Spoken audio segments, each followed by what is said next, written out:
Assalamu alaikum. I'm Prabhakaran. I'm working as a supervisor. Firstly, I would like to know there is a common saying in most of the religions that whoever follows God's sayings religiously will go to heaven, and if not, will go to hell. Taking this into consideration, I would like to know what will be the status of non Muslims on the day of judgment. Secondly, I would like to know the importance of the holy month of Ramadan for the benefit of non Muslims who have come here. And finally, I would like to say, from the little experience I have gained in my life, I can strongly say Islam is the only religion which has clear cut, sound theoretical knowledge supported with logical examples with reasoning.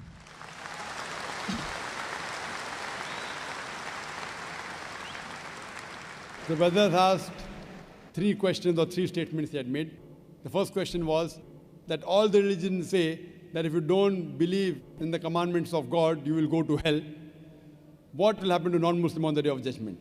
Brother, as I mentioned earlier, the Quran says in Surah Nisa chapter 4 verse 48 and Surah Nisa chapter 4 verse 116, Allah, if He pleases, He may forgive any sin, but the sin of shirk, associating partners with God, He'll never forgive. So if a person dies as a non-Muslim and he associates partners with others, he believes in false gods, he does idol worship, he shall never go to heaven. Compulsory he'll go to hell. To go to heaven, you have to believe in one God, worship Him alone, and follow His commandments.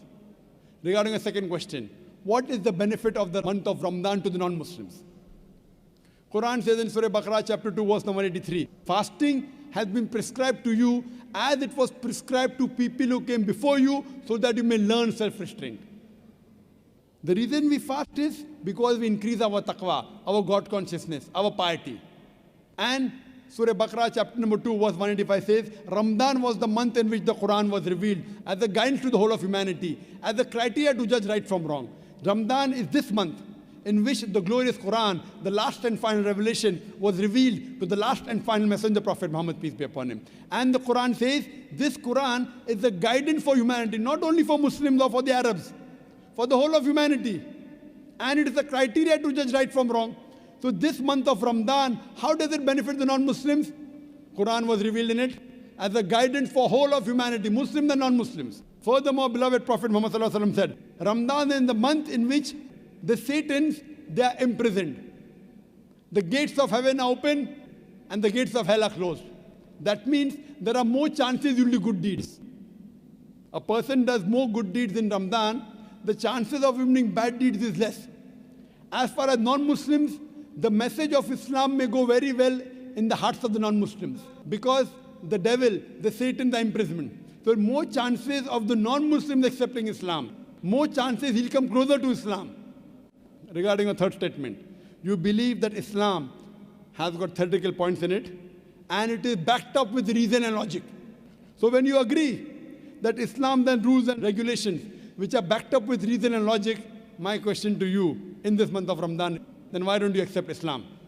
It is not a question of accepting Islam. For the matter of fact, I do accept all the religions, all the good things every religion is saying. So I don't have any... Whether you say you believe in all the good things in all the religions, that means there are some bad things in some religions, correct? I do agree, strongly agree. Oh, fine. I want to ask you a simple question. What do you think is bad in Islam? Practically, I have not come across anything bad in Islam, but maybe in practice, people have... No, in Islam, don't talk about Muslims. Muslims may be bad. I'm not talking about Muslims. Okay. Talk about Islam. There are Muslims who may have alcohol, there are Muslims who may cheat. I've not come across anything bad about Islam. Very good. To be now very frank. You told me very frankly, you take good things of all the religions. You also said you know there are bad things in other religions. And you also said you don't know of anything bad in Islam. So Yeah, now in the other religions, there are good and bad. In this religion, only good. Suppose I give you 2 glasses of water. One is pure water. Other water, pure water, and 1 drop of urine. So which water will you drink? Good water, of course. Good, pure water. So this is a pure religion. Absolutely pure, without adulteration. Now, when I realize it is pure, when you are thirsty, you will drink the pure water. No, I believe it is pure, but I won't drink it. It doesn't make sense. If I want to get admission in a university, I do my survey. This university is the best. Why don't you take admission? No, I'll think about it. If you don't have the money to pay your fees, fine. University is very good, but too expensive. I can't afford the fees. Islam is free. If you agree it's the best, you have to accept it. Or maybe it's a hypocrisy. See, if I agree it's the best, I have to accept it. If you know there are no faults, that means God will question you on the day of judgment. If you agree, God gave you the message in your heart, it is the best religion, why don't you accept it? See, if you agree it is the best, it's illogical. It's illogical not to accept it. If you think there's something bad, I will clarify your misconception now. If you agree it's the best religion, if you agree it's the most logical, unless you are illogical. If you are logical, you have to agree the most logical religion. Unless you consider yourself to be illogical, brother. You know, sometimes, brother, emotions. What will my mother say? What will my father say? What will society say? Muslim! So these things may prevent you from accepting. I agree. It's difficult. It's not easy, brother. But if you are logical, if you are scientific, you have to accept what is best. Therefore, I say, if someone proves to me any religion better than Islam, I will accept it.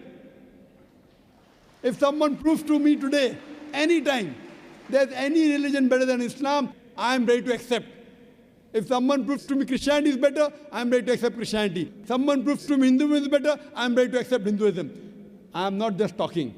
I have discussions with the doctors of divinity, with the top Christians. I am not a scholar, I am a student.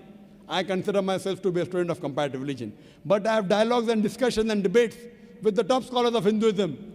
You know the most popular Hindu speaker is Sri Sri Ravi Shankar. Have you heard of him? Very much. Yes, he agreed with the Quran. I'm a big fan of him, in fact. You are a fan of him, mashallah. Have you seen my debate with Sri Sri Ravi Shankar? No, I'm not seeing. So you should see the debate with your hero, Yeah. Sri Sri Ravi Shankar, Sure. and the student of comparative religion. Inshallah, if I get an opportunity, definitely. Yes, and since you agree, even he agreed that God has got no images. He agreed in the truthfulness of the Quran. Unfortunately, he didn't accept it. You know why? If he accepts, he will lose all the following. I agree. You agree. Do you have a following? Do you have a following, brother? No, I don't have any following. Very good. So what will you lose? Maybe some friendship, maybe some relatives. It's difficult. It's difficult. But if you know the truth, you should accept it. There's nothing wrong about it. Actually, so far as of now, I have not thought of about this because this is the very toughest and hardest thing in life to make. Think today in the month of Ramadan. You ask me, how does it benefit non-Muslims? It benefits a non-Muslim in opening the heart towards the truth. So I request you to think it over. If not today, yet you have another 3 weeks. Another 2-3 weeks you have till the month of Ramadan. If not today, except in the month of Ramadan, it will benefit you. And inshallah, I can tell you that inshallah, if you accept Islam, all your previous sins will be forgiven. 100%. So today if you accept Islam, if suppose you die today, I can tell for sure you will go to Jannah. I'm not sure about myself, but about yourself I can tell you. Because the moment a person accepts Islam, all his previous sins are forgiven. If you accept Islam and if something happens to you today, I don't know about others. Inshallah, you'll go to Jannah. Thank you very much. So I'm waiting for your acceptance.